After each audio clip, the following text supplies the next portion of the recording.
Hello, this is the Christian Anarchist, and we are live. And I got uh about probably 2 or 3 hours until I gotta go, so might as well talk about some cessationism.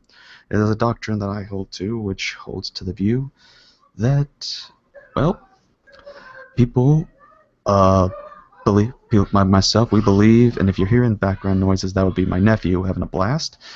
Um, but basically, it is the doctrine that holds to the idea that you believe that the certain spiritual gifts, or a majority of them, have ceased based on the time and culture that we are living in at the moment. I am a cessationist that believes fully that some of these gifts have ceased, but I could be convinced otherwise if something gets shown and proven otherwise. So we're just going to have a discussion, but before we do, me and Preet were having a conversation on a passage, and I will quote the passage from the ESV of the verse that the uh, cessationists will quote concerning their case, which is, uh, love never ends. As for prophecies, they will pass away. As for tongues, they will cease. As for knowledge, it will pass away. So, Preet, what were you explaining about that verse? Okay, so First Corinthians chapter 13, so a little bit of background. Uh, cha there were fights and arguments and disagreements and just turmoil and just chaos at the Church of Corinth. And so there was a lot of disputes and infighting. And Paul was admonishing the church that why are you fighting with each other? Because he even goes so far as, if I have faith to do this, if I have all this to do all of this stuff, but I have not love, I have nothing. And that was precisely what he was inspiring them to do, is that love should be your focus. But you're fighting with each other, ignoring the love part and focusing on these things and fighting over them, whereas it should be the opposite, because there will come a time where these things will pass away. They will not always stay. But now let faith, love, and hope abide, but above all these is love. So he's just making the point that you guys need to stop fighting with each other, because this stuff is only temporal for the time being. But when the fullness comes, which many scholars believe that's talking about the eschaton, when the fullness comes, these things will no longer be needed. And so you really shouldn't be fighting and more focusing on this rather than love with one another. And so I mean, he doesn't put a cap of time on there, but most biblical scholars will say that he's referring to the eschaton because of the kind of terminology that it's referring to, the fullness. I mean, that would be the completion, and that's not coming until Christ comes. Mhm. All right. So here's what the case would be, is that it's focusing on the concept of, what's going on with love and all that stuff. Yeah, we need to love because that's important. Though I still think when it's talking about the gifts, it's talking about they will cease, but not in the sense of when end times comes. I think that later on in the passage it is referring to the concept of that this will be a sign of something that happens before the return of Christ. And I think that would be something. In fact, Jesus even warns people to not follow after people that just do these kinds of signs or something like that, because a wicked generation is one that seeks to do that. But when it comes to the spiritual gifts, I think what's important is preaching the gospel, and that's the main issue. And I think there's some people that I meet who are uh, continuationists or hyper charismatics, and they mainly uh, just do all these different types of deals that are mainly for attention. At least that's how I see it.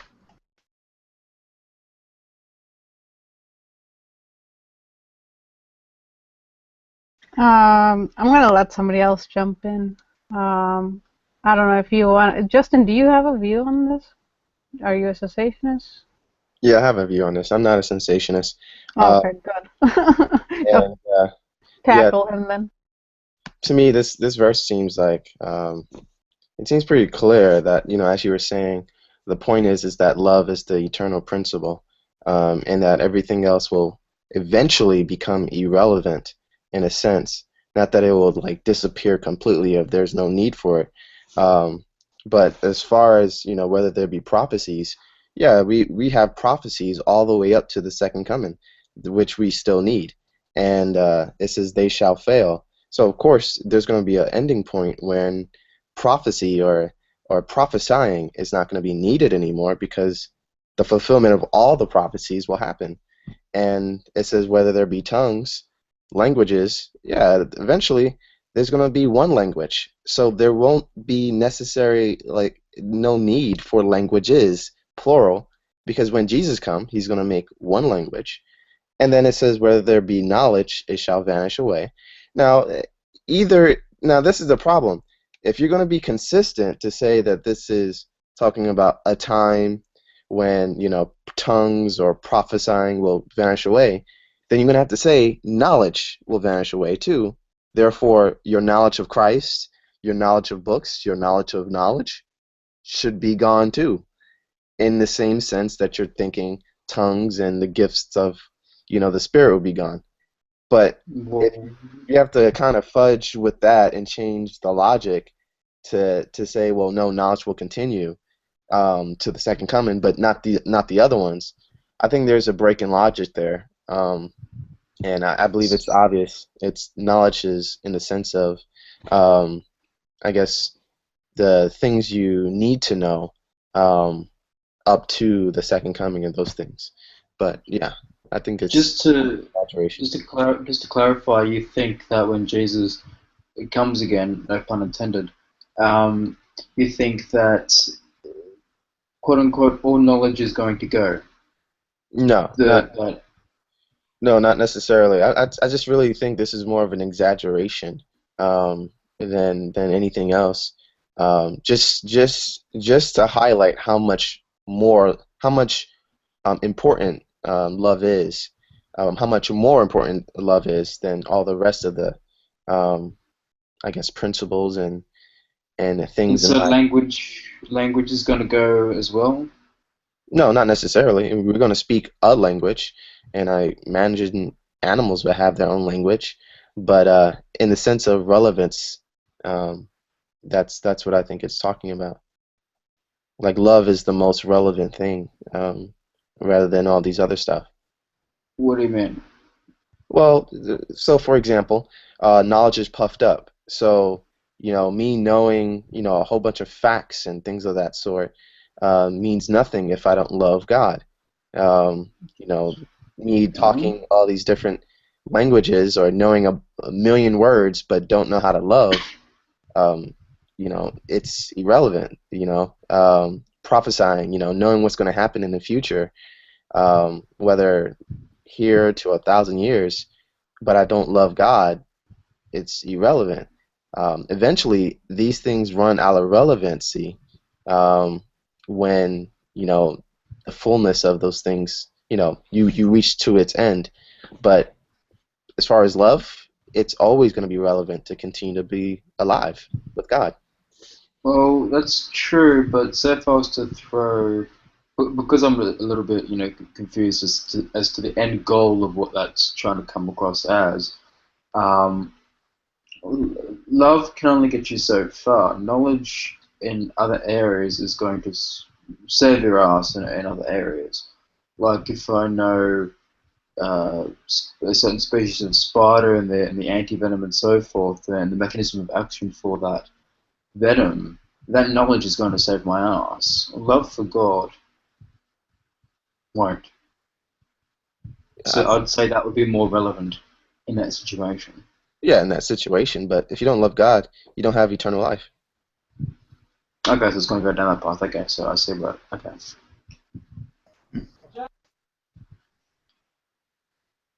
So eternal love and all that kind of stuff. That's what the end goal was. Okay. Well, pretty much. I mean, because yeah, if you don't have love for God, then you could die 1,000 times and keep coming back up because God is the one who loves you and you love God, and since you love God, you love life, so of course He's going to keep you alive forever. Um, so I see that as the most eternal principle. God is love. You love God. Hey, I would disagree, of course, but I don't want to derail. I point to other cases where it's just not the case. But um, So here's my main thing. How are we able to prove today that what we're seeing with these gifts is actually a legit thing and not just someone taking advantage of people? well, that's a tough thing. I mean, you always have to give the benefit of the doubt um, for every situation. However, of course, the cliche answer if it's according to the Bible, if it's according to God's will, and if it's, I guess it's somewhat logical. Um, so, for example, if someone gives a prophecy, and let's say a prophecy about China, uh, whatever the case, now you must consider, okay, well, would God say something about China? Would he? Why wouldn't he? Uh, so then if you have no objections to that, then it's still possible. And or like if God says something about China and says China will, destroy the United States with an atomic bomb or whatever, then you question, okay, I got more details. God says this.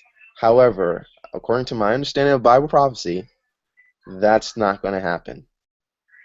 And if that objection is certain, at least to you, then from your point of view, that's a false prophet or that's a false prophecy, and he's not hearing from God. Um, so I mean, the Bible says, "Prove all things." Mm-hmm. So if there's nothing to prove, such as whether a gift or a prophetic statement is said, then it wouldn't say that. So you say prove all things merely because there's something to prove and you can prove something to be true. If there's nothing if there's no prophet or true prophecy, then there's nothing to prove. You know that they're all wrong. All So, right. you know, Well, let me ask this then. What if someone like this person I'm trying to talk to claims that my epilepsy is a demon? We're getting an echo from you. well, Justin, we're getting an echo from you. All right.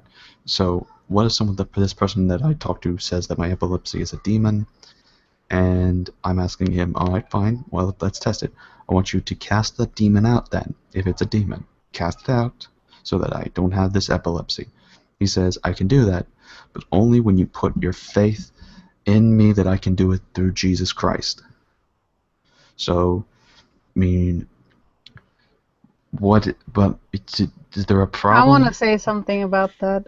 Sure. First of all, I don't think we can say that, oh, you have epilepsy because you have a demon. That's first. When it comes to you if you did have a demon, I think part of what he's saying is true, because if we look at when Jesus did miracles, there was a point where he went to, I think he came to one of the places and he couldn't do any miracles because he was shocked at how much unbelief these guys had because of their lack of faith. So that's what I'm gonna say. I don't think you have a demon and your epilepsy is because of a demon. Right, but the But point is giving if him the you path. did, your belief would play a part.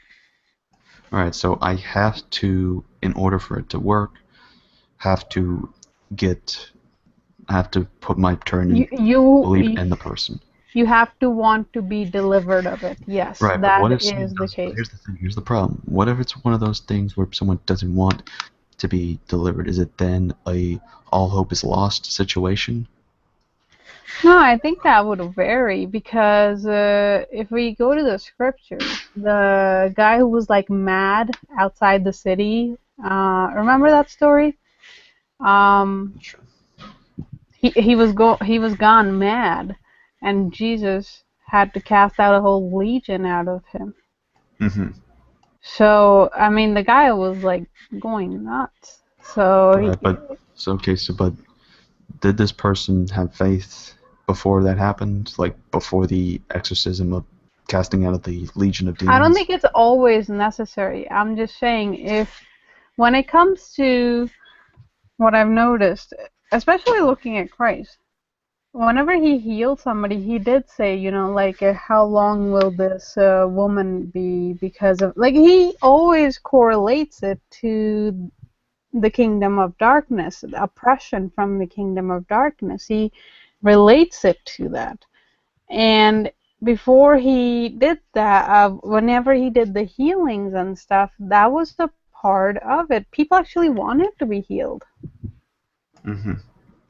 All right, so let's get a general's take on this.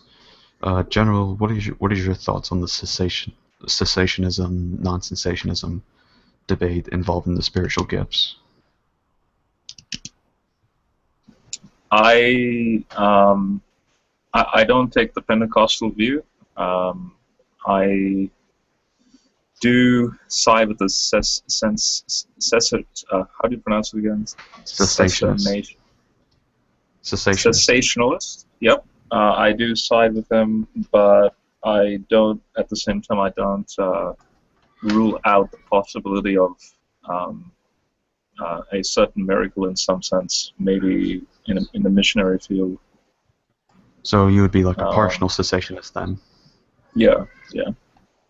Do you believe there's healings and stuff today? Because I've heard of Um, many stories. I'm more of a well, terms like realist, naturalist, stuff like that. So I believe God has to work in accordance with nature. Um, so if there's very rapid healing, or if there's a surprising defeat of a certain cancer, maybe when doctors realize, wow, that's quite unusual. Like little things like that, I would consider divinely authored. But for example, Yeah. growing legs, I don't see how God could do something What like about that. fixing eyeballs? Sorry? I wouldn't use cancer. What about fixing, like, my husband, when he was, I believe he was like maybe 4, 5 years old. He was that old, and Dad was working on the roof, and he was, trying to chase Dad down up this ladder, and he fell face first on Dad's toolbox, which had a screwdriver sticking out of it. The screwdriver went straight into his eye. I believe it was his left eye, and came out the other side of his temple. And Oh, okay. yeah, and the doctor said there's no way he's gonna be able to see out of that eye. That the way that screwdriver went in, they were actually quite surprised that there wasn't a lot of brain damage. But he has better than 20/20 vision today. I wouldn't call it a miracle at all. I know what I call cancer, being prayed for and then leaving, a miracle either. We know cancer can go through natural remission, even without treatments. It can, go because the immune system will target it if it starts to produce the antibodies to target. Um, Well, then how would we prove a miracle if anything can Well, just? like a limb growing back. I mean, you see things that are pretty naturally explained or can be naturally explained, like Yeah, but cancer remission. that's not mentioned as much. Like the only thing that's mentioned in the scriptures is like people healing from like blood diseases, somebody who could not walk was walking, Somebody who could not see was seeing. We can't use that as evidence or anything because that's back then and they claimed all sorts of things. Yeah, yeah. You can't Yeah, use. MMA makes a good point. You see that's why I'm skeptical of like, okay. At the same time, we must acknowledge that we don't know every person's circumstance on this planet, even today. There may be good religious, Christians who have prayed and something miraculous may have happened. We don't know. But I'm not going to suggest that God has to pretty much, put pause on nature and do something absolutely just out of this world, because there's no evidence of that. Yeah, There's no and he evidence could of do. like a growing Well, leg I don't know or how you can You could believe do. in the resurrection then. Do you believe in the resurrection? yeah. How did that happen? So I believe in hypernaturalism. I don't believe in supernaturalism. I believe that. Yeah, go ahead. MMA. Core fundamentals general could believe in of Christianity, like the resurrection, but things where it's like you got to pray for cancer and it can go through natural remission. I mean, to someone like anyone on this panel, if you guys were to pray for a family member who had cancer and that goes, and they didn't take any treatment, guaranteed you'd take that as a sign from God. But to other people, we would consider the other mechanisms behind the untreated negation of that cancer. Any cancer is obviously very complex, but you have to take things into consideration like that, and a lot of Christians don't, or people in general. They'll see the dots, and it is logical. You say, I prayed for this thing to happen. This person has got rid of their cancer. I'm going to attribute that to God. That's natural. That's so logical. But then when you Well, what learn about more if about it's the not a body, case of mere remission, but a total absence? that would be remission. So the antibodies are produced from the cancer, and the immune system targets it. The only time it doesn't get killed is when the cancer mutates enough so that Without it doesn't treatment? produce. Yeah, the cancer cells release antibodies, right, and the immune system will target those, or they mutate, and so this is evolution, and they'll mutate to even disable T cells and so forth. So it is a purely biochemistry explanation, and so when natural remission occurs, that's part of it. So people will say, "Oh, I prayed for And this that person." can happen without absolutely any treatment, Yeah. medicine, or anything at all. Yeah, it's extremely hard to do. I mean, and luckily, if that was the case for everyone, damn, we wouldn't be using, chemotherapy and so forth, because that has its side effects. Well, it does work. It has its side effects. So that's where gene therapy comes into play. But yeah, it can happen with no treatment, but it's extremely rare to happen because it will mutate. But it can happen, and so people need to take that into consideration.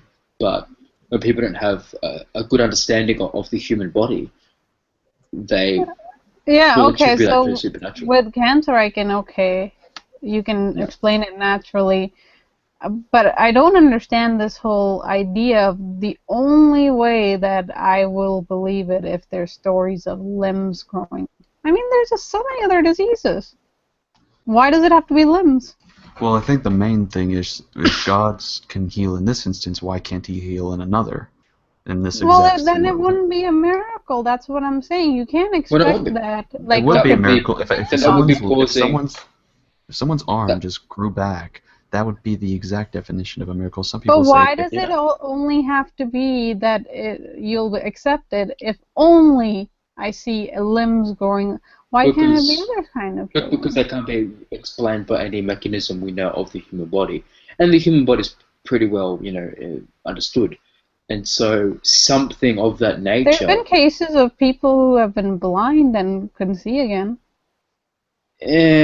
but that's nothing to the extent of a limb growing back. That would go into another area that I'm not familiar with, eyes and so forth. But I could easily assume that the human body could fix itself in that area. But to a limb growing back, and of course, the subsequent evidence, testing the blood and the cells there. If they weren't explained naturally, then yeah, you got yourself uh, a miracle. Like if I had an arm missing and I got prayed for and it grew back, they took a sample of my blood and it turned out that I had different cells to pretty much every human being, then I wouldn't call it a miracle per se, but it would be something to study on, and I'd be the miracle thing of the world.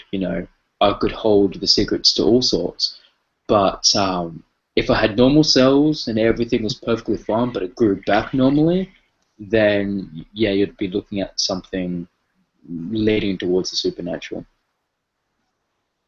I mean, there was actually a very fantastic book. I'm trying to find it actually. I have it on my.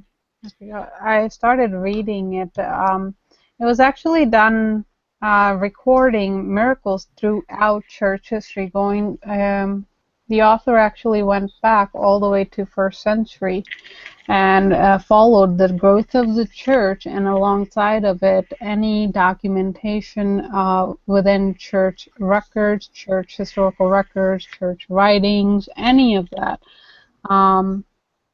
to record them down. And he did like an extensive, thorough. Let me find that book. So what is exactly that church fathers wrote down? I'm gonna actually find that book. I'm gonna link it. Hang on. What did they write down? No, I said it's actually a book that was done. It's a very nicely done book that it goes back and it gives like a chronological findings throughout church history of recorded miracles and stuff. I mean, Yeah. Well, you could have recorded miracles, but again, like going throughout history, like before we knew what cancer was and so forth, those people back then would consider that a miracle. But today we know it's not the case. And So from the cessationist point of view, I mean, there's no denying that the early church had these miraculous things happen. We're just talking about in this day and age that we live in at this moment. Yeah, no, he's gone through from first century to modernity. That's what the chronicling is. It's a survey of entire life of the church. Yes, but just because it's claimed doesn't mean it's established. I mean, you'd have to read the book. I find it. I mean, I well, believe.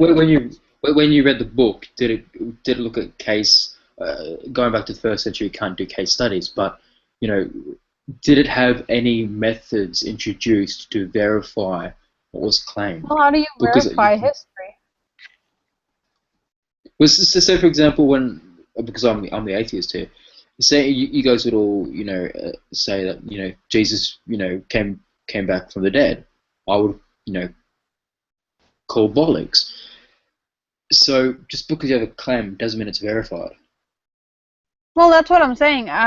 If you're already an atheist, your presupposition's already there. Well, I was a Christian, so we don't go to that presupposition, please don't. Okay, no, I understand for an atheist to take that position. I can't understand for a Christian to take that position, is what I'm saying. I'm saying for you, I can see how you would find it hard to believe, but for CA, I can't, because CA finds the evidence of Jesus existing historically, all these things happening.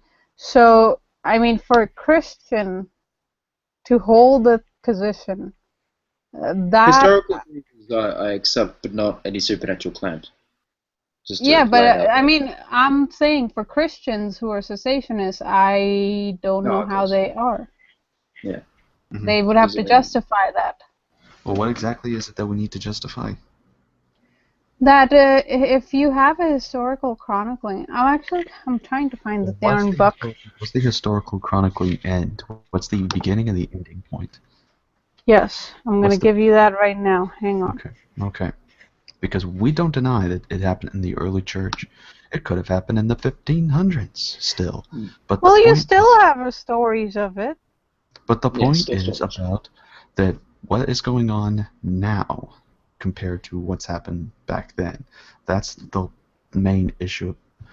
What a cessationist deals with is based on what we're looking at When did around you us. think they stopped those here? Like, what was the time period you think after this it was no longer true? When do you put that full stop?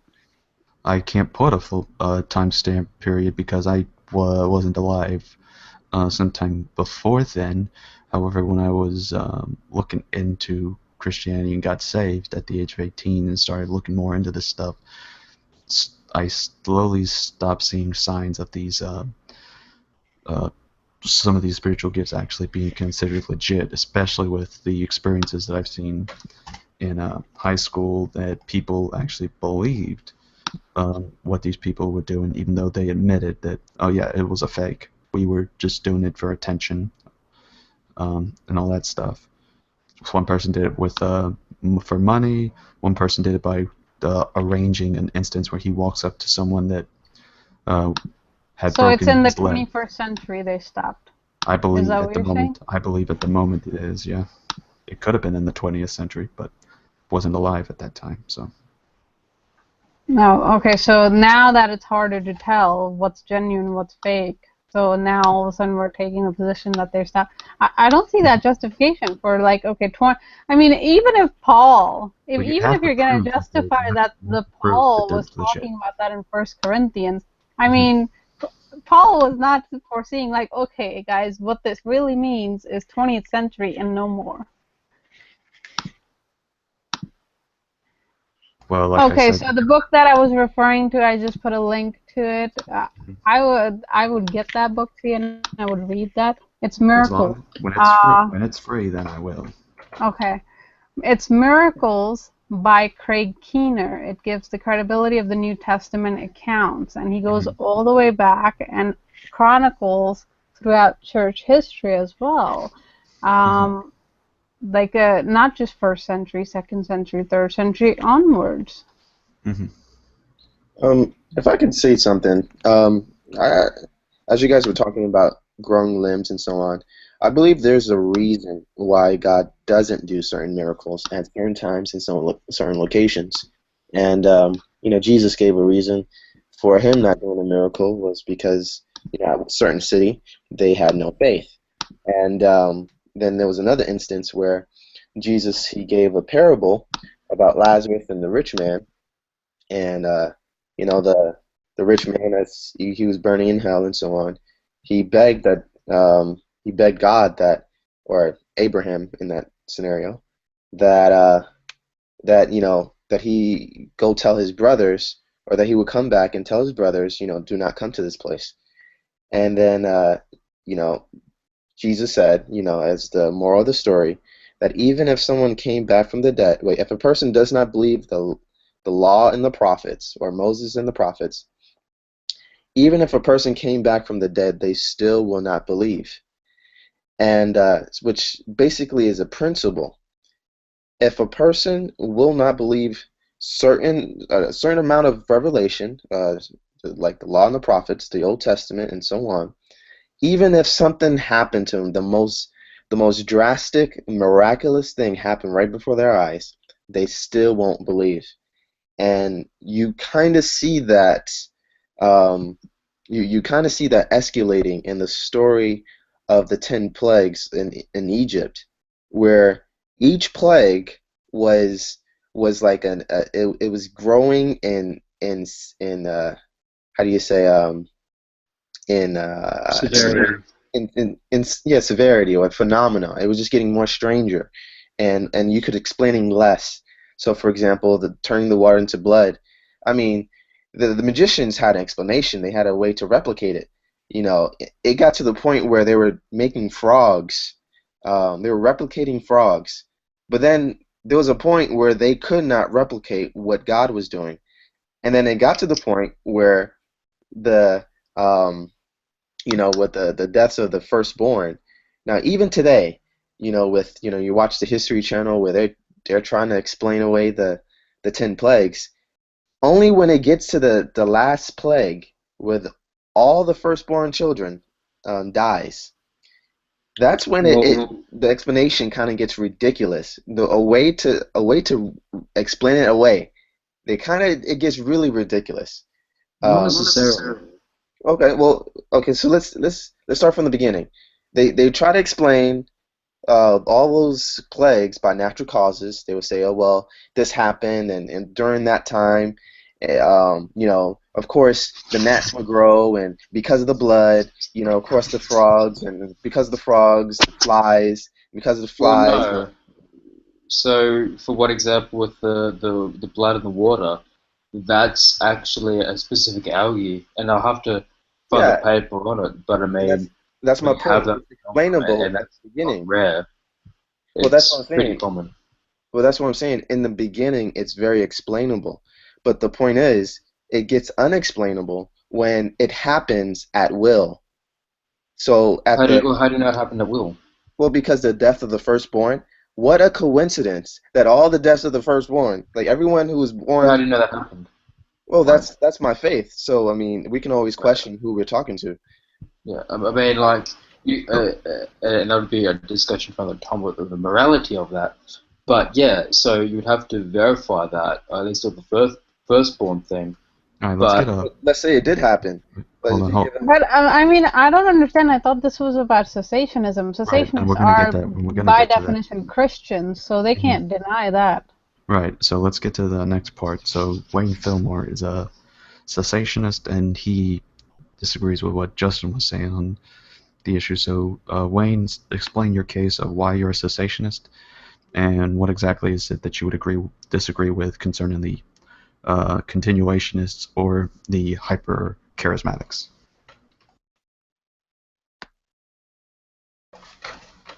Wayne, are you there?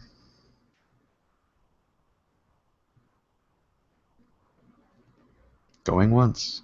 Going twice.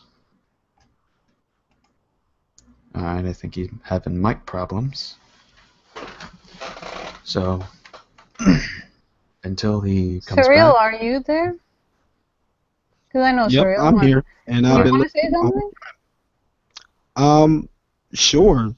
CA, can I talk to you for a bit? Not the moment Wayne just finally got back, so after Wayne, then you Oh, go okay. next. It was a miracle he came back just right before Surreal was about to talk. Alright, Wayne, can you hear us now? Hear me? We can hear you. All right. Well, a lot of people always confuse or even equivocate people who are cessationists with people who don't believe in miracles. I believe in miracles, probably not even the same sense that other people believe in miracles, but they do happen. But nonetheless, I think people are really confused as to what cessationists believe about, for example, speaking in tongues or hailing people or raising people from the dead. We don't say those things didn't happen, but probably they didn't happen in the same way that Pentecostals or charismatics think they happen. For example, well, first let me tell you why I believe this. Um, when somebody says that a miracle happened, and I don't know if you guys can still hear me because I don't see the screen shifting on my screen. yeah, I hear you, man. All right, cool. But yeah, when somebody says they believe in a miracle, like for example, Justin, you said that yeah, these things can be explained away, but it gets more harder to explain these things away with the last supernatural thing that happened. Well, I don't think that the miracles are rationalized or explained away, but we definitely can explain how it happened. I don't think that God breaks the laws of physics or he breaks the laws of nature. The Bible even says that the laws of physics are fixed from the beginning of time. So anything that God does is observable, repeatable, testable. We can verify it is falsifiable. And I think God actually does that. So people like me and other people, we can actually look and we can verify these things. And we can say, look, this really did happen. This really is possible. That means there's more of a historical probability that these things didn't happen rather than they didn't happen. So I think God worked with the laws of nature so he can manipulate certain probabilities to do things that we can do, but he just doesn't need the scientific instruments to do it. Um, as far as spiritual gifts do exist, but not in the same sense that Pentecostals think they do. Like speaking in tongues. Speaking in tongues, when I interpret it, it's I'm speaking to you in a tongue right now. I'm speaking to you in a language. I don't believe that the apostles just started babbling in an unknown spiritual language that we can't verify. I don't think God would do something where we can't falsify it. Um, as far as like people hailing people and stuff like that.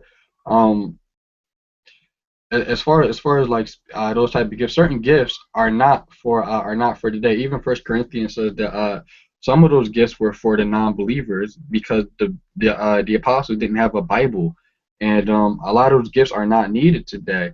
I noticed that a lot of people who are Pentecostals and Charismatics, they believe in these gifts because they believe that the Bible lives on past Revelation, and we need some type of supernatural revelation from God, from a person, so we can know certain things about the Bible that we wouldn't know otherwise unless God sent this person outside the Bible, which I don't believe is true at all. Hebrews 1:1 says that, yeah, in the past, God did speak to the prophets, but today he speaks to us through Jesus Christ. So that's why I'm a cessationist, because I believe that all we need to know about God comes from the Bible, and the miracles in the Bible, they can be explained naturally because it was a supernatural causal agent working with the laws of nature, so he can do those miraculous things. It's a miracle knowing how the miracle was done.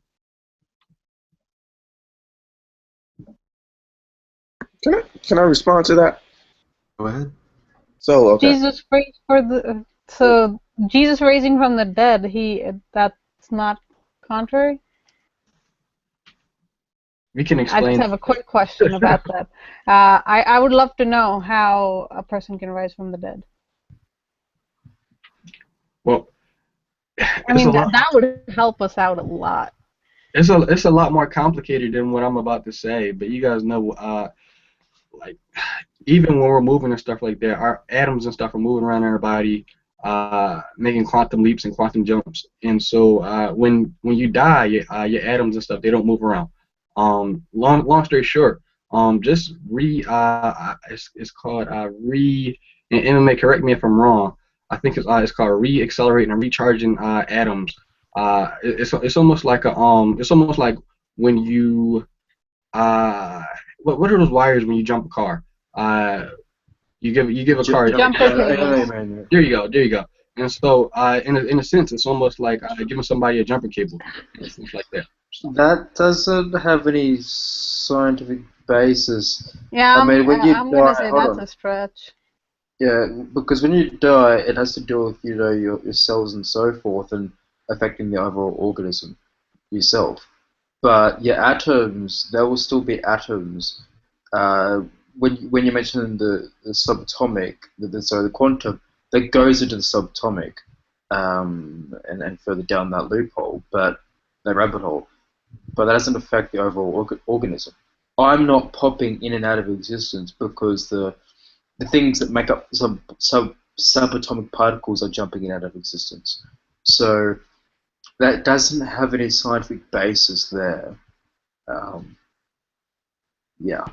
What happens to the subatomic, it doesn't happen to us. Like that, I don't pop in and out of existence, or I can't go through walls. But when you look at the quantum, and you do experiments on that scale, you see What does this have Right, to do with cessationism? we haven't gotten there yet. We know atoms and stuff can teleport and make quantum leaps all the time, but for somebody to be able to manipulate these things, and we can say, wow, these people actually saw this happen, a couple thousand years ago. They knew about this stuff. I mean, that's something else. And I think that just means the science hasn't gotten there yet. When the science does get there yet, we'll say, oh, this is something new. Well, Hey, no, this isn't anything new. We can have resurrection, raise people real from quick. the dead by Yeah, using scientific y'all, means. y'all, real quick. I just want to say that my phone is at 4%. But if I go out, I'll come back in like 15 minutes because I did want to add to the conversation. But I've been learning a lot. But I just want to say that. So hopefully, I see a lot of people here. So hopefully, if I go out and come back in 15 minutes, hopefully I can get back in because I did, want to be a vital contributor to the talk. Mhm. Yeah, and I agree with Wayne that I honestly believe that that's just a false premise that God breaks the laws of nature. Any of that. What God merely does is how I think what is his name? John Lennox explains it beautifully. It's a hand being introduced into what is happening within time. It's not necessary that you have to look at it as a breaking of something, because God, He has instituted, He doesn't need to break it. He knows His laws better than anything else. So I don't see it as breaking the laws. Because there's some cases throughout the Bible where God does break physics, and as the result, life on Earth would cease to exist. So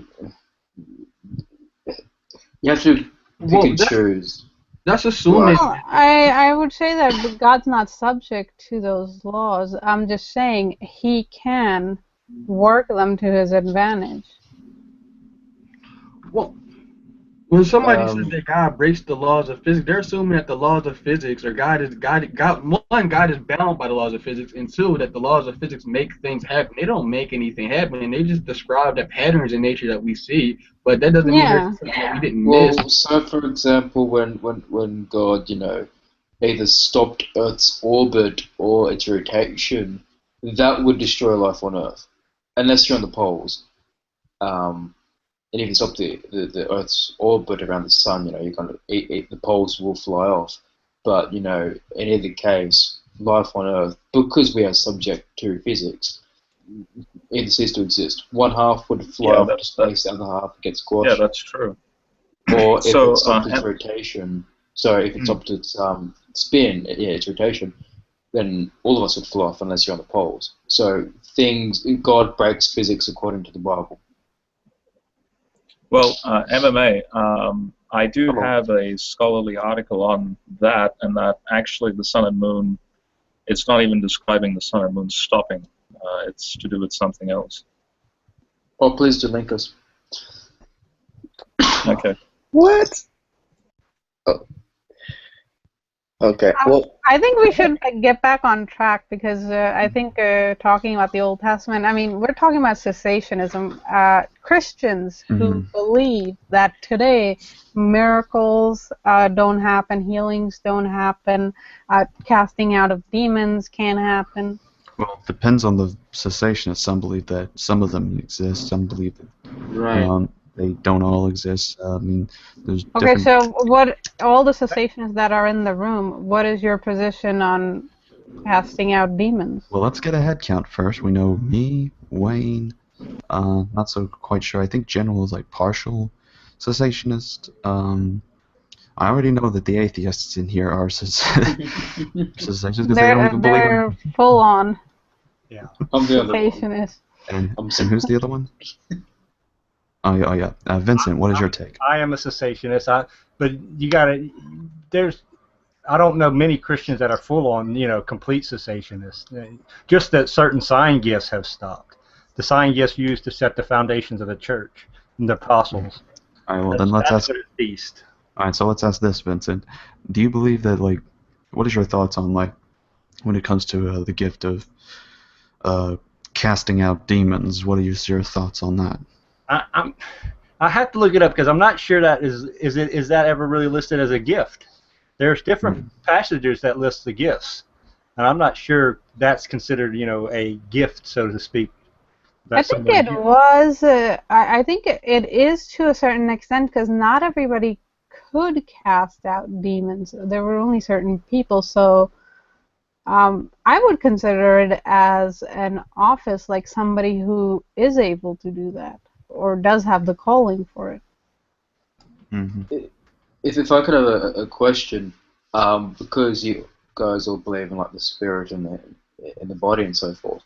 Hmm. When you're saying casting out demons, or either historically or today, do you do you guys think that an actual spirit thing manifests itself in the human body, or The human, I mean, I've seen people, not, I haven't personally seen it, but I've heard of stories of people like contorting and doing weird things. uh, no, like an actual, do you think there's an actual, oh, it's depicted in the movies like a ghost, like Ghostbusters or something, and the god awful bloody recent remake, dear God. But like, do you think there's an actual spirit in you, or Yes, what's it has to okay? be. I mean, but given the biblical data, what Christ said, those legions were actually in the person, so we would have to conclude from that it's not merely an influence or something, it's the person's actually possessed by this entity or entities. They can be multiple according to the Bible. So do you all agree to that? Somewhat to a certain degree. and let me And jump in real fast. I'm looking at all the spiritual gifts, and I do not see any saying exorcism as a gift.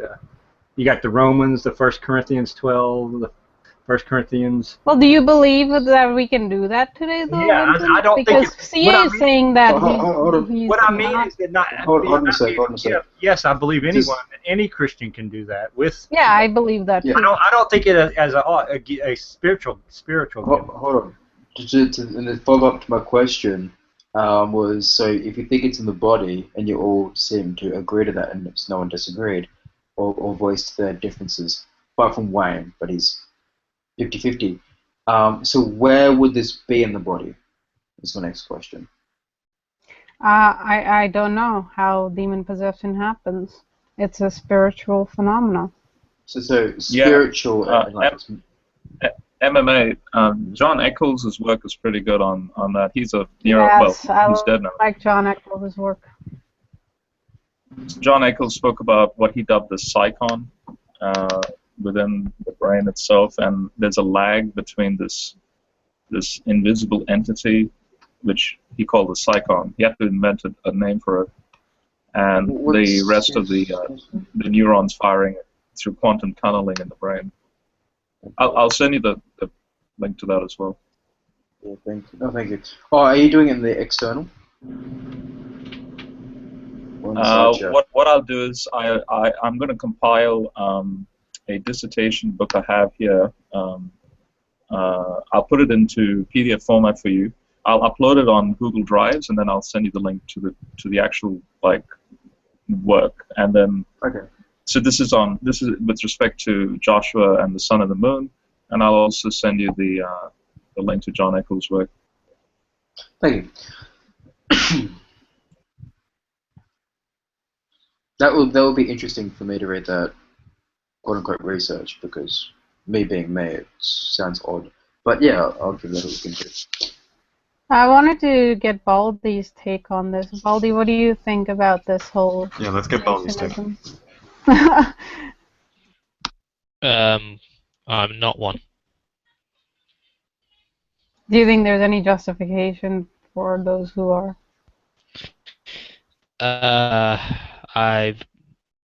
There might be. It's not really something that's too integral. The idea that certain things have stopped, well, it depends on how you define it. You might say that it's stopped for certain groups of people, in which case that would be a cessationist. But if you're saying that it's stopped for the whole of the church, well, I don't really think that we can make that call unless all the Protestants in here have all of a sudden infallibly defined a doctrine. It's not really something that I think anyone can approach with any amount of certainty. The experiences I've had seem to point to a non-cessationism. So I think even or church history supports non-cessationism. I mean, we never see that in history. Somebody taking a dogmatic position like, "Oh, that's not happening anymore." Yeah. Well, it's at this point, the best we can do is say that it's rare, which is why we call Yeah, them that's miracles. what I would say. But there's excuse me, there's no. Oh, I just had some soda. Oh damn! Now I'm speaking like an American. Shoot me. It, Welcome to the club. Oh god. There's no real reason to be a cessationist in my view. Right. Yeah, I mean, ultimately, I really think that, I mean, even for those who are cessationists, I think the more, um, moderate, I think it would be wise to take the moderate position that, they're rare, but I wouldn't say like full on that certain things have just outright stopped. Because I don't know, I think that that's putting a limit on God, And I that, would, oh, God can't do that anymore. but here's the thing: I would take that position if most of the things I'm seeing today don't seem Well, like can God give those gifts today, CA? he could, yeah. But the Okay. question is of whether or not what we're seeing is actually a gift or a Ponzi scam. And Well, I totally yeah, I agree mean, real. I'm with with you on that. The question I see that's being asked is, if God could do it, why wouldn't he do it with all his power? And why was he doing it before? Now, if it's all about, well, it's being fake today, so God can't do it, then are we saying that I if think it's the being main fake, argument then is that that stops God? I think the main argument also would be the fact that not only do we have the scriptures, but we've done a good job preaching the gospels, and especially with how the early church had went around establishing the truth of the gospel and preaching the good news and all that stuff. Thanks to the Romans. Well, It set up the foundation. But Set up the question, foundation why, of the church. but why was miracles needed in the first place? And if it was needed then, why not now? What has changed? Well, I think as one person in here stated, it's because one, they didn't necessarily have a full Bible back Right. then. I mean, as far as I can tell, the earliest manuscript that we have that's complete of a New Testament was in Sinaiticus? the Codex Sinaiticus and Codex Vaticanus. But other than that, we have like fragments and letters of others that are in like 2nd century to 3rd century. So The So first time we had a completed Bible was in the year 397 AD when the Catholic Church got together and said this is the Bible, and No, funnily no, enough, it's the 73 book canon. no. But hey, That's a that's Catholic just problem. yeah, I well, still don't see But how it's that's relevant. right. But the with point, the okay, yeah, let's not go at to but I what's see the canon. case. I see the case made that healing or what you guys call healing and so forth has stopped because I mean, parallel, like I said in the side chat, like a lot of these miracles and things that God did Himself have also stopped. Just coincidentally, as humans were able to record much better and we advanced. So Well, I don't I think do it's a find matter. it kind of I don't think sorry. I don't think that's the matter of why the gifts would stop. Like I said, I don't know if Yeah, there's a no. time period that is People the can try to explain them, but I still count them as a miracle. right. But the point, I because know here's why the they were stopped. Because the Gospel of Judas was removed. I mean, that book has some crazy stuff in it. Nothing more crazy than the rest of the Bible. should have figured something would have come from Alexia that would have been like that. Welcome, Alexia. How Well, you I doing? wanted to say that. Oh, I had to wait for a chance that I wasn't driving fast so I could actually talk and not annoy you guys with the sound of the truck. Well, at least it's good to hear from you. But my case is this: that I I'm in a position that, from what I've seen and read, and how my faith is being conducted, that if I would, I prayed for things like just instant miracle things to happen for me, to me.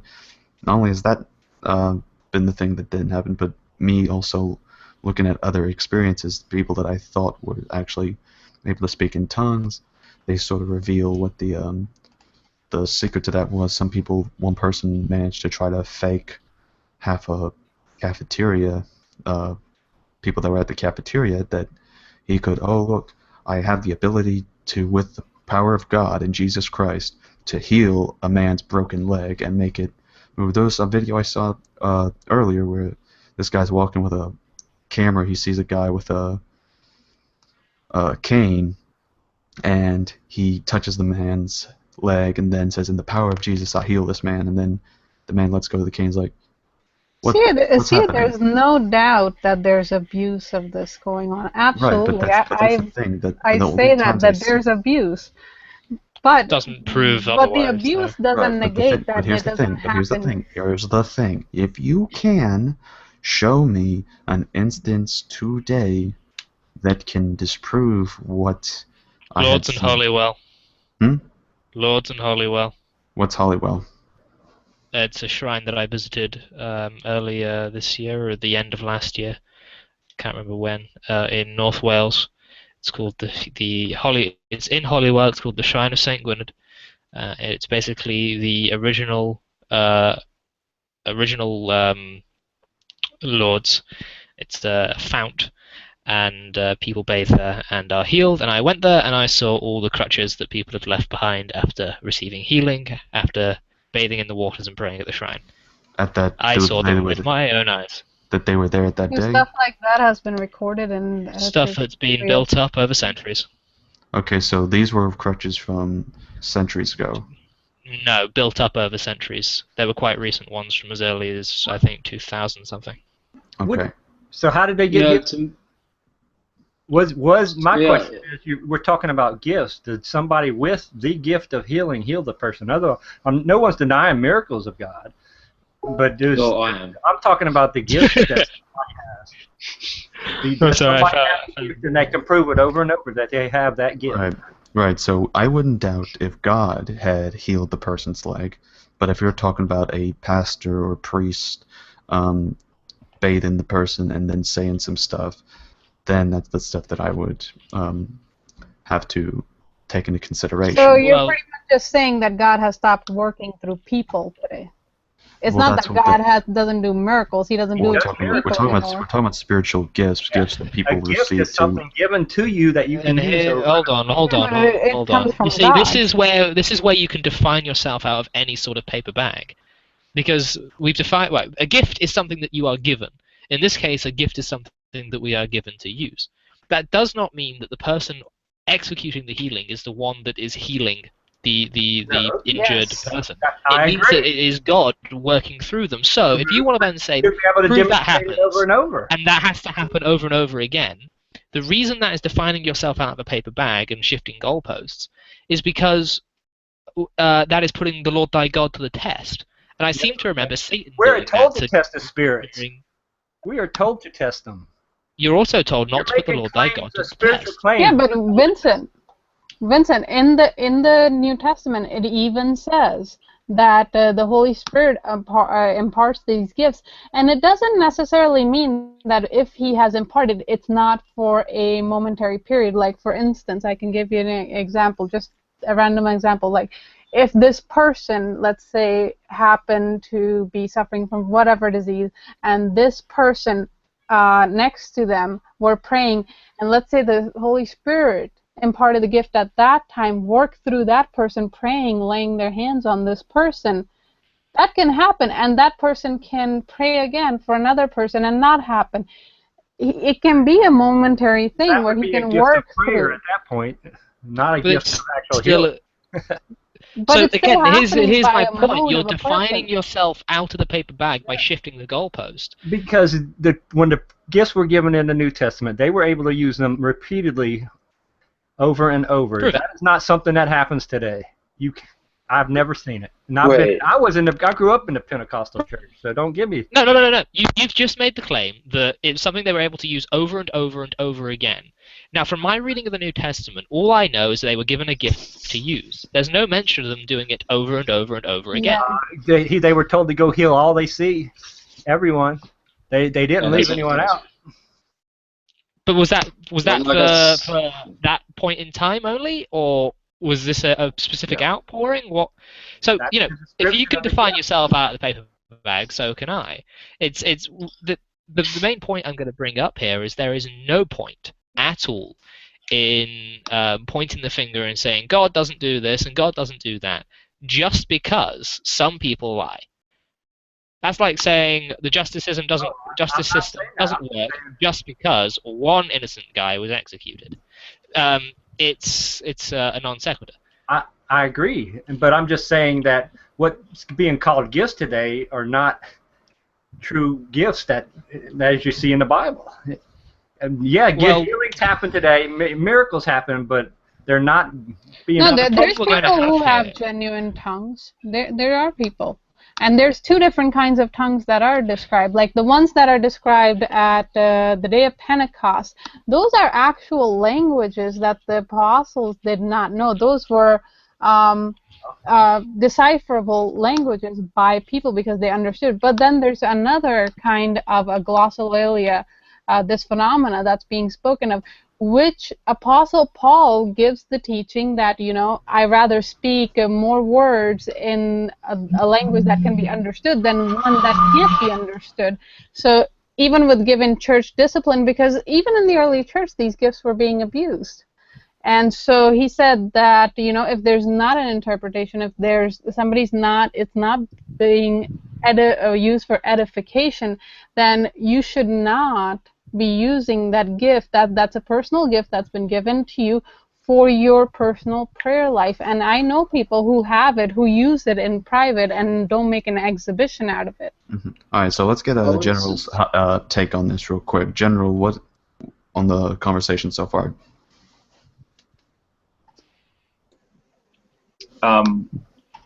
To be honest, I haven't really been. I've been busy formatting something for MMA. But I have been hearing it. Okay. Just summarize everyone's argument. Go ahead. Wait, what?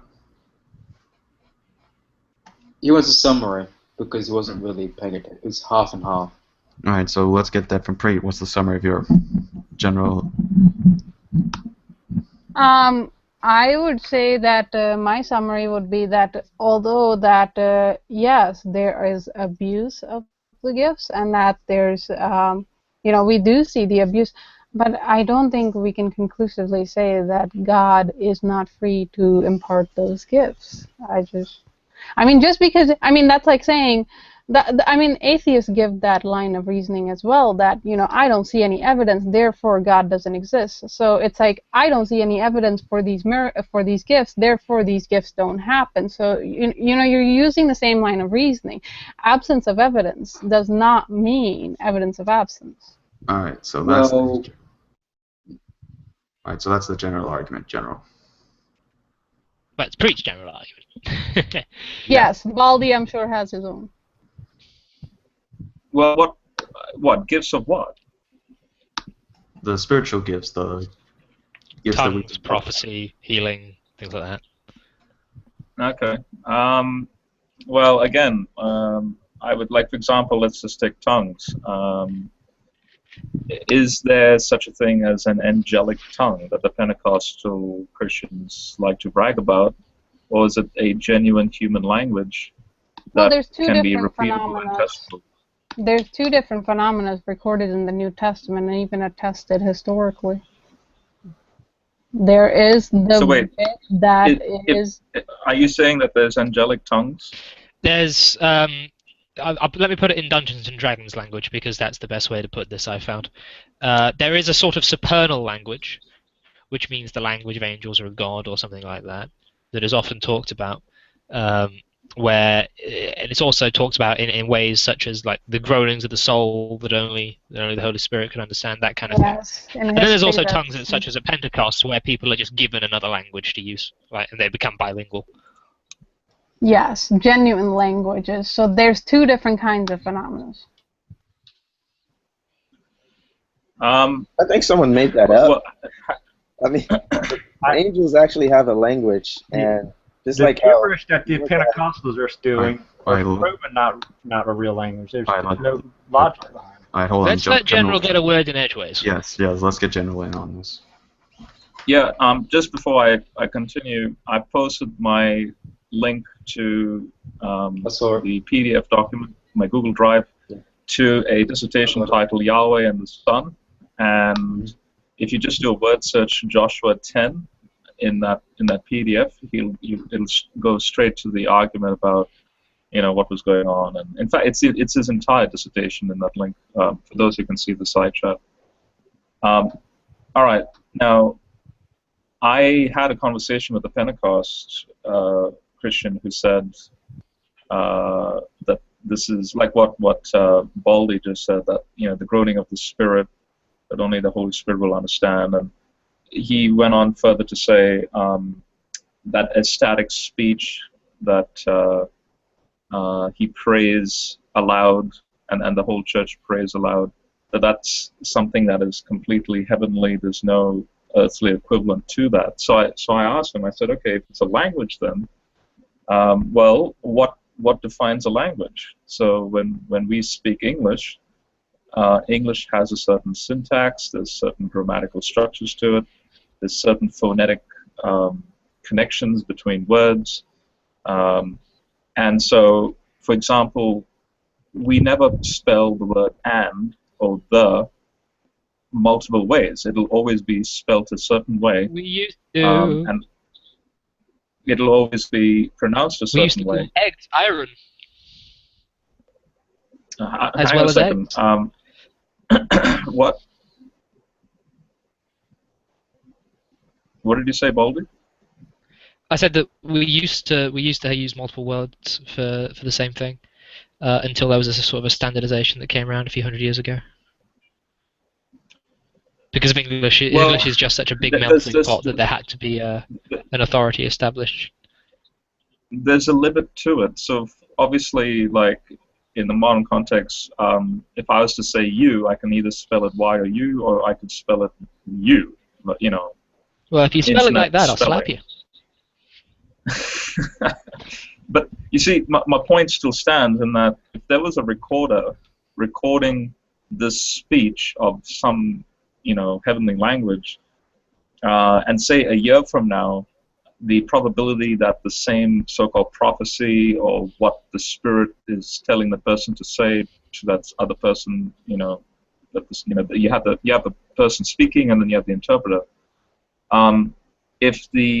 If the phonetic sounds are the same and it's the same so-called, say, spelling or pronunciation or word that matches the prior, what I would say, gibberish, many times in the past, then we could conclude that yes, this is indeed a language that's being generated from the other realm.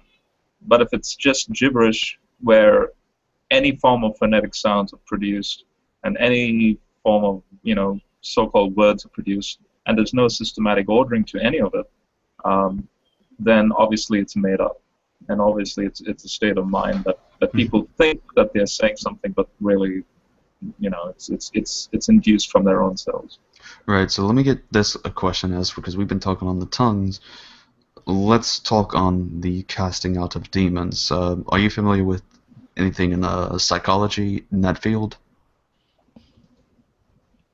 No, I'm not familiar with. Do you even believe that we can cast out demons? Well, actually, sorry? I said, what is your position on casting out demons, General? Legitimate. Like, it's a legitimate thing that happens in India because I've come from India.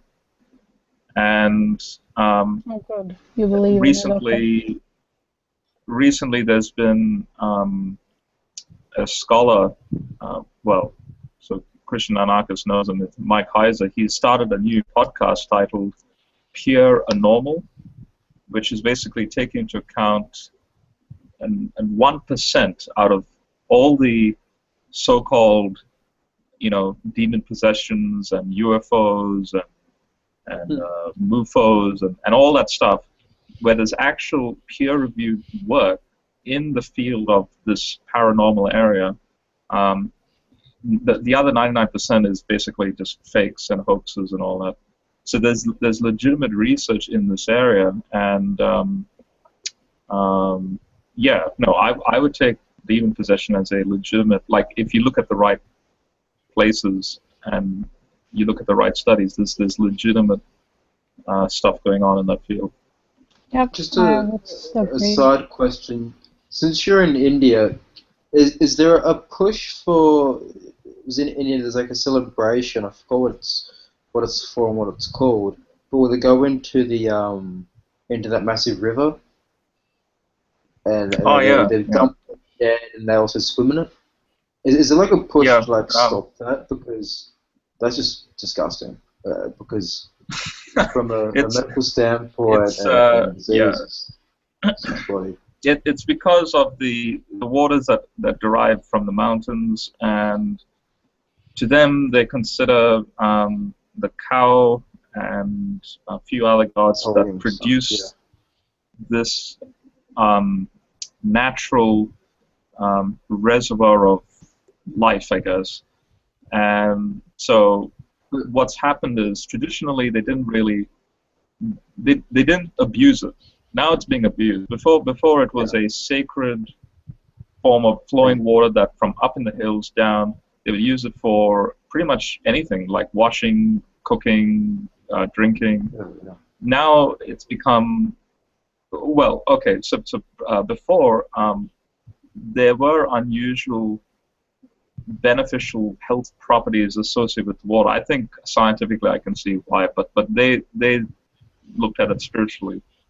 And so then over time they were thinking, okay, that means if this is from the gods, then why not bury people in this water? And hence you see funerals taking place where bodies are being placed in the water. Is there a push to stop that? Because there's no push because it's part of their culture. No, it's changed from It's changed from before to yeah. That's where I see the next. While someone's taking a dump, like literally a few meters away. Yeah. Because they consider it the cycle of life.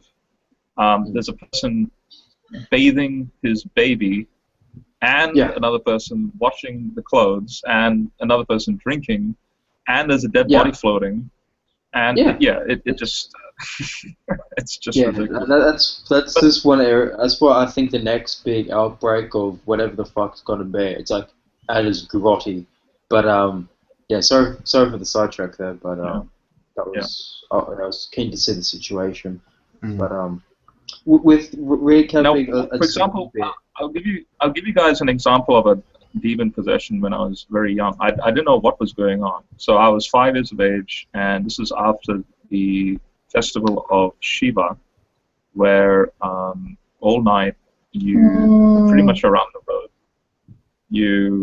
If you're sick or if you're full of sin, you go to these gurus and these yogis, and they'll throw white powder onto you, and then after a lot of dancing, the powder slowly comes off you, and so you'll see a lot of puddles of white powder the next day. And my mom told me not to going to the market. She said, "Don't touch it." I don't know why. Like, again, there's this superstition that the white powder constitutes the diseases and the sins of people from the previous night, because Shiva and Kali are all about the god of destruction and death and all that. So a friend and myself decided to jump over a particularly big puddle of white powder, and we fell in it. Now, what happened next will always be etched in my mind. He fell down immediately, like he just collapsed and started rolling and frothing at the mouth, and blood coming out of his nose. His eyes were rolled back completely. He's a completely normal kid. He's from a Hindu family, obviously me from a Christian family, but I wasn't a Christian per se because I was only 5. And he was speaking Hindi and Telugu. And that's weird because now I know that he was having an epileptic fit, but here he was very rapidly citing the Vedas and citing some scripture or something in his native tongue. And a Hindu priest could not do anything about it. Only a Catholic priest in the local area could exorcise this, whatever this was. We weren't Catholics, we were Protestants, but we only went to, the only church that was local there was a Catholic St. John's Church in Hyderabad. And so it's still, the church is still there, you can Google it. But yeah, so how do you explain that? Did you just an say it was an epileptic fit? Sorry? Sorry? Did you say it was that? Did you say that looking back on it, it was an epileptic fit? Yeah, the way, when a person has an epileptic fit, how the body reacts. But the only odd thing about it was that he was able to communicate to people in that state. They can still communicate.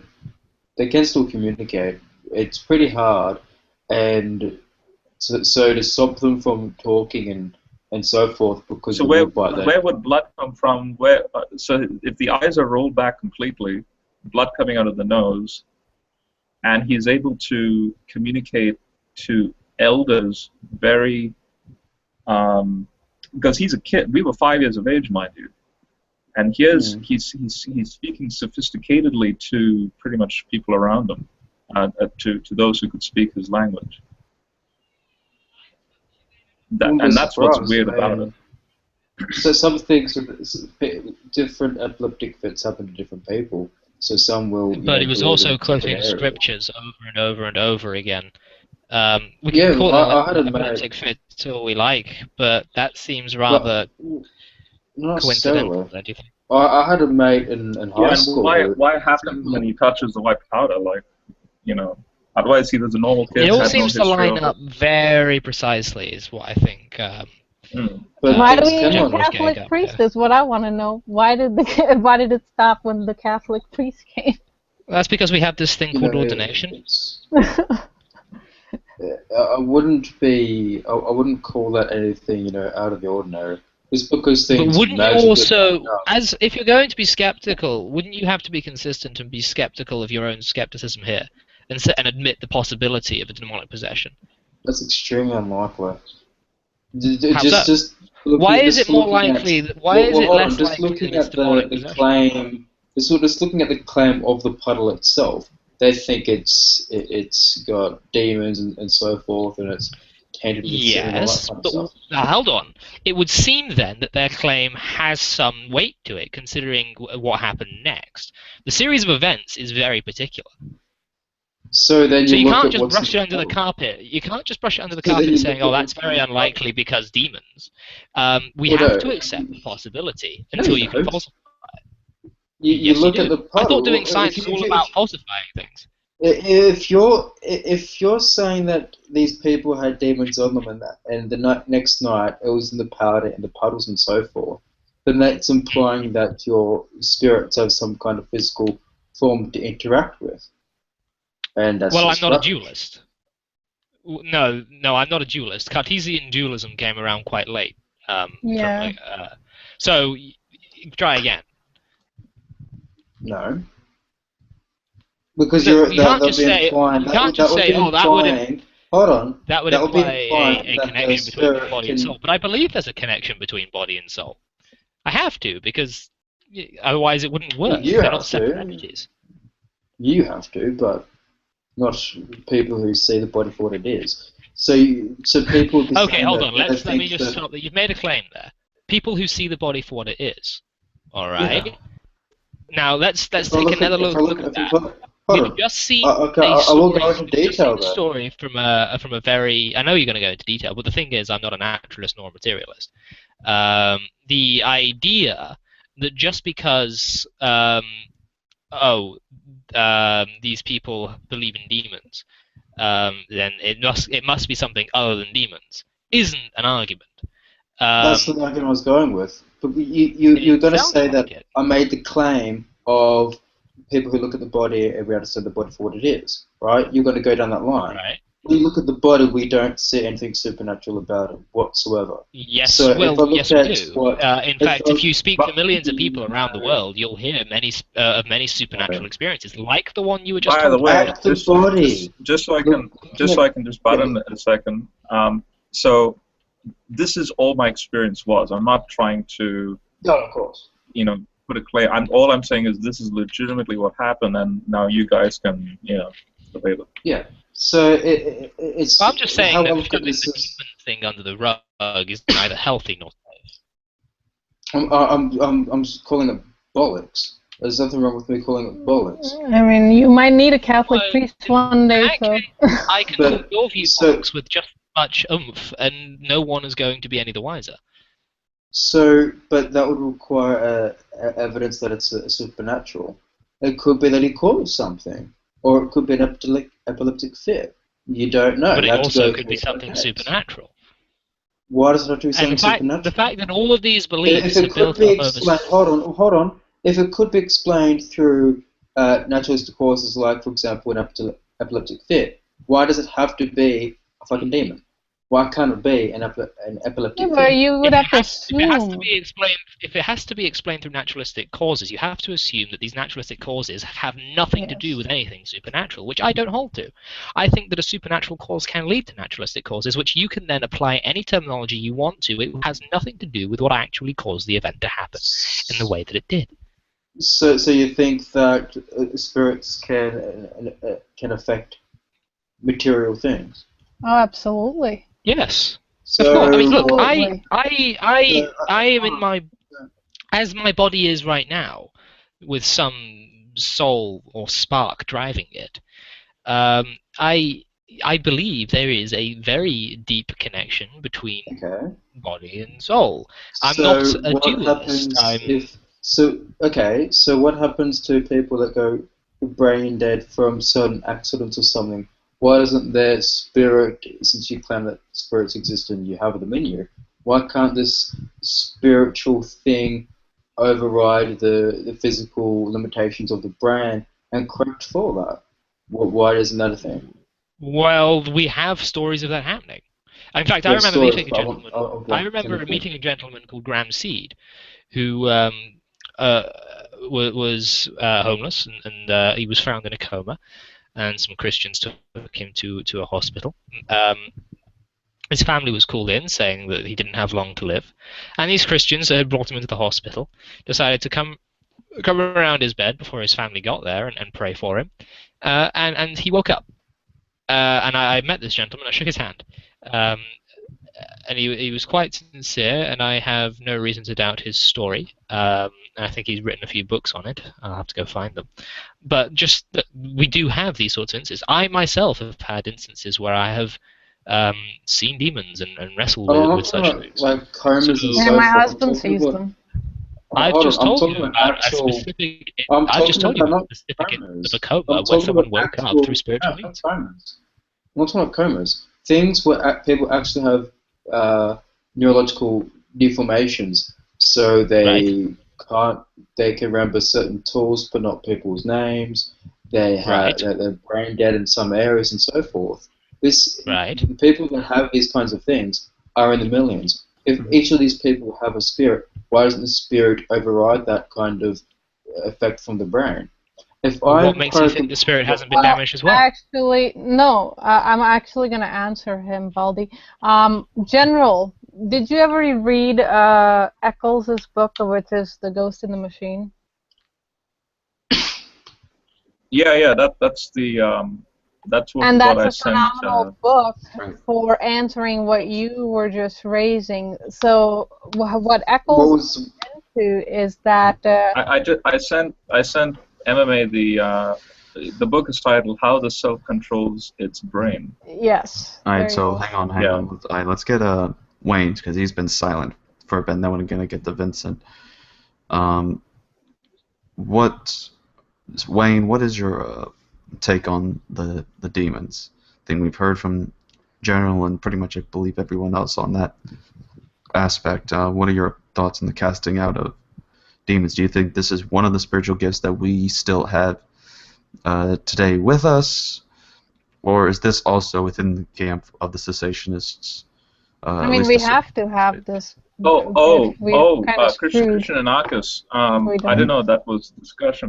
I would say vehemently yes. Today we do have the authority Mhm. to cast the demon because Right. we are sacred space. Right. Yeah, I But just wanted to say that. Yeah. okay, so Wayne, are you there?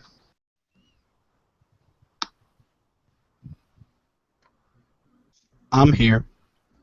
Surreal's here, Hi, apparently. Saru. Hi, so, um, So really, you want to say I something? guess Wayne is not there at the moment. Either that or his mic is not Oh, you working at the can't. moment. Yeah, your mic isn't Yeah, you working. just said, "Can you hear me?" No, I dang had it! to leave. I had to leave and come back in to get my mic to work earlier on. I Yeah, don't know what's mine going wasn't on. working earlier either. Yeah, I don't know what's going on with Google today. So Vincent, your turn. So since you were gonna go next, Can you hear me? what are your thoughts on the? Actually, did I ask this question already? I'm just now thinking about that. I What think you did. It was about the casting out of demons. Do you think this is one of Well, those spiritual gifts that I still don't. resides with us today, or I is do this think one? all believers have that ability because they're indwelled with the Holy Spirit. I don't think it's a spiritual Yep. per se, because I mean you have lists of spiritual gifts in the different places in the New Testament, and that's not specifically mentioned as one. I just think that's a gift. I mean, if you want to call it a gift, I just think that's an ability we all have. Mm-hmm. All right, And I do so believe there are demon possessions today, but I can't say how frequently and what do all right, you, how do you distinguish it between a mental, breakdown versus an actual possession? all right, so then let's get that question answered. How can we tell if it's a mental breakdown or an actual possession? How can we tell if it's fake?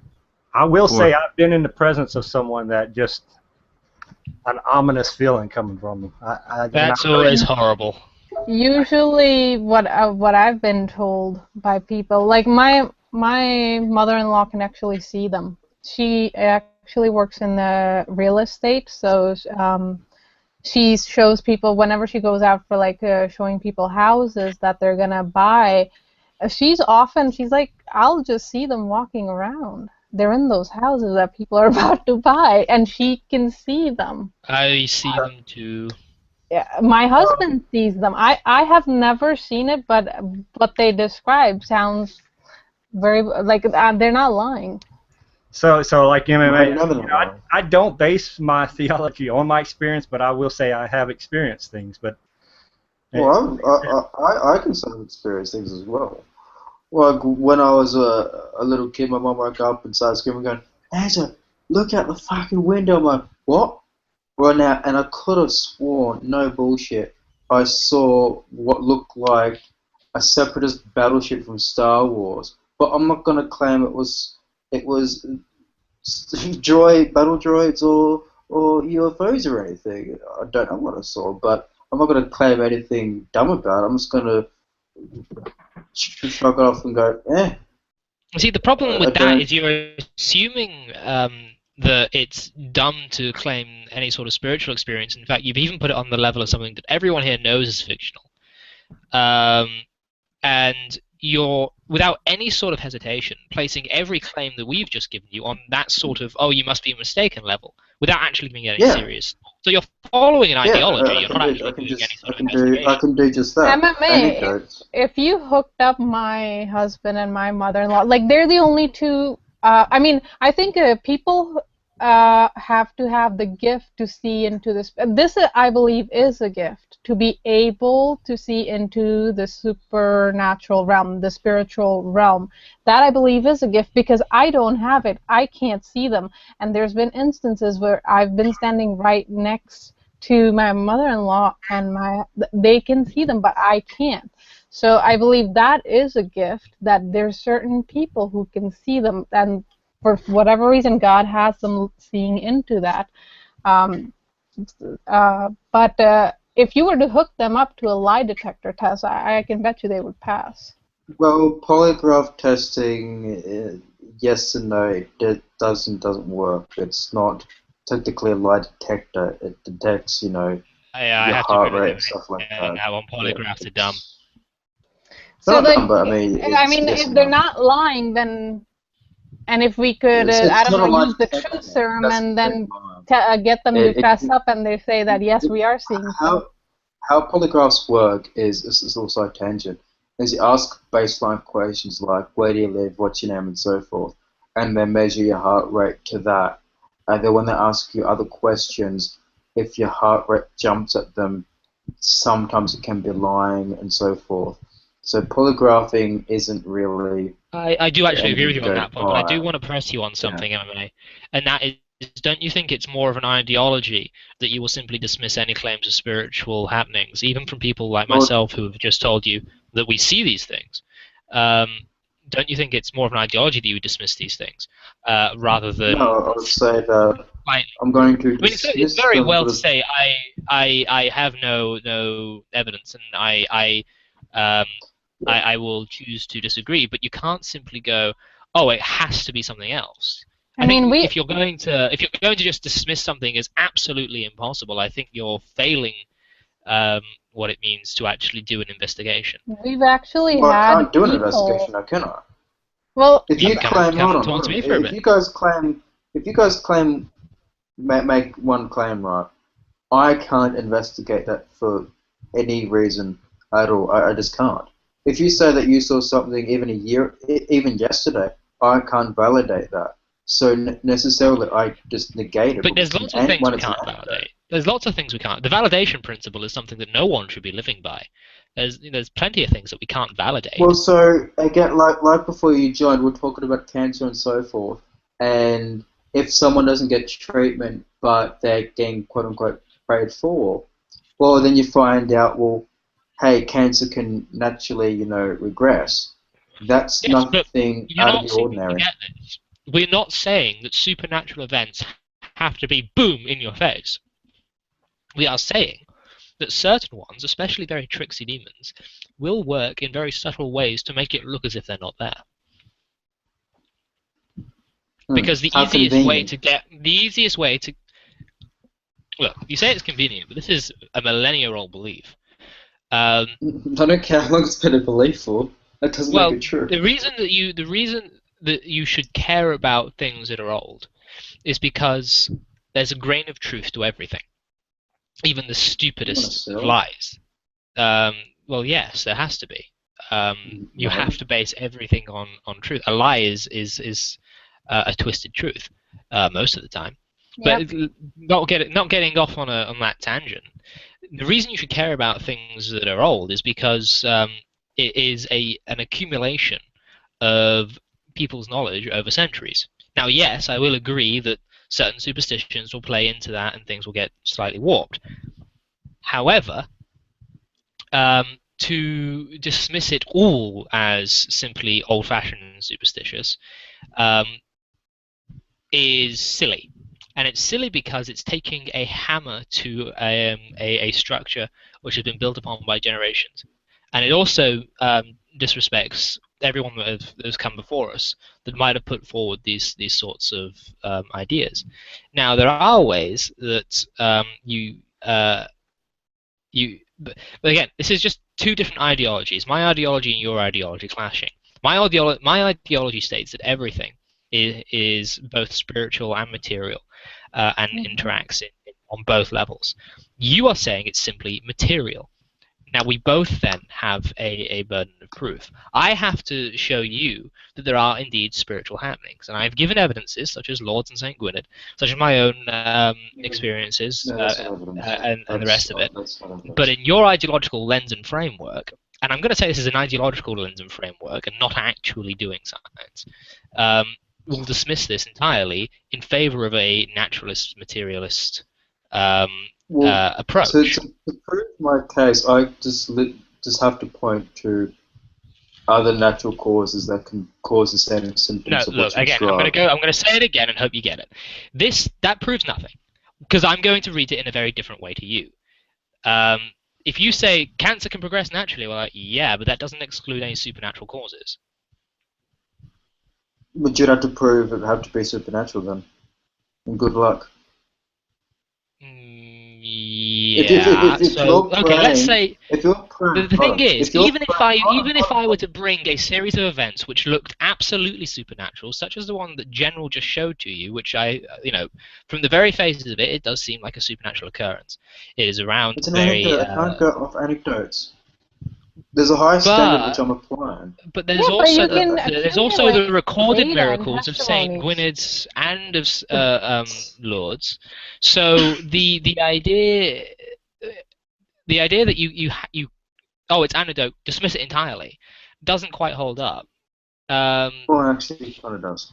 All right, because we're gonna hold on, MMA. Hold on. We're gonna have to cut it off here. I am gonna need to chillax for a little, get some bite to eat, and then I have to head to church. They're having a potluck, and darn it! Sake of point to moderator. Can we actually keep this going? Like you can take it off of live. I actually want to. Yeah, the live can go up, but y'all can keep going with the conversation. I was just gonna say that we're gonna go live. Please give someone mods. Well, I'm actually gonna be removing the hidden from broadcast thing, so that way no one can. So that way people can get in. They don't need mods. No, because last time I was in one of your hangouts and you'd left, a lot of trolls came in and no one could kick them, and it was horrible. Well, then leave the hangout. That's what I do. Right. Yeah, but why would we leave the hangout? So that way you don't get a headache like me, Steve, and General had to endure the other time. I mean, seriously, General, you know what I'm talking about. I don't. Hey, anarchist. I'll definitely, I guess I'll catch you at another time, man. You have a good time, but I'm gonna stay here. Yeah, I guess I'll go as well. It's getting quite late here. Let's go to everybody. The church I'm going to is a Baptist church that celebrated Lent today. So celebrated Lent today, on one day.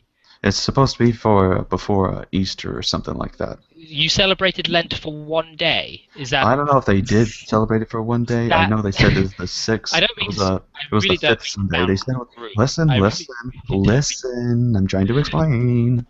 It was the 5th Sunday of Palm or something like that. Palm Sunday. Yeah, Palm Sunday. So yeah, that's right. By the way, Baldy, just aside about Lent. So all I know is I went there and they said they weren't wearing their white robes, they were wearing their black robes for the choir. So and they explained why, because it was Lent. Oh, Baptists. Yeah, Baptists. Baldy, did you see the? Just a side comment. So did wait, you see hold on, General, hold on. Let me take us off air real quick. So till then, you know what? Forget it. We're going off air.